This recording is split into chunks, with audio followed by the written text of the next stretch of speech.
in my bones. I'm a wave rider, and I love to ride waves.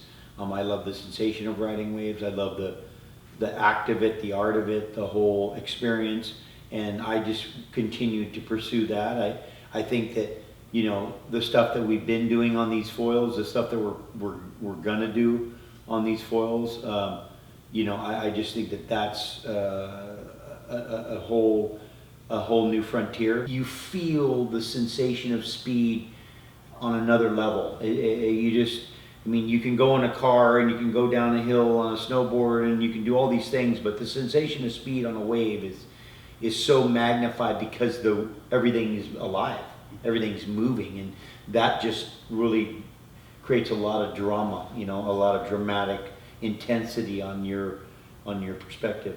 Well, the sensation of being in that vortex, you know, you're inside of like being in the wormhole, you know, it almost seems to like, you know, lead into space travel or something where all the time stops and you kind of, and then you come out and you're in some other galaxy or something, but it's definitely all consuming. It's an all consuming sensation to be, you know, inside of the wave. And, you know, the thing about a wave though, the waves are like dogs.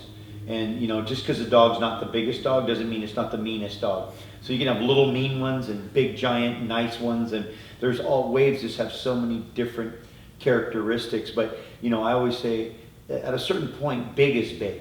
Once it's at a certain size, once it's over 30, 40, 50 foot, I mean, it doesn't really matter. These things are heavy, they're dangerous. You know, a foot or 10 here or there really doesn't matter, right? Surfing is a game of improvisation, and so I think the ability to understand what the water's going to do.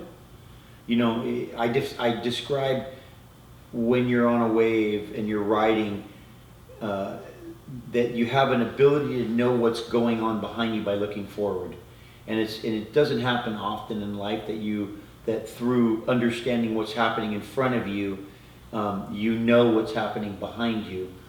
We should have that skill. It would probably help us, but it's an improvisational skill, and it's all about being centered and being stable. You know, I have a tendency to use my arms like wings for stability, like a tightrope walker uses a rod. Right. And the stabilization, and then the foundation of the stance. So the arms for the stability and the legs for the, you know, for the foundation. I mean, it's a very complete sensation, because you need, you know, the pinky and the ear play part in the act, and it's something that I think is so consuming because of it, that it's something that we desire.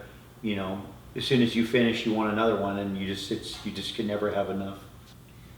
To a deserted island, you could bring 3 things. What would they be? Well, I definitely would need a knife. I would need a knife, and I'd probably want a rope, and then maybe some kind of container. So I get a container, a knife, and a rope, and then I'd be good, I think, at a certain point.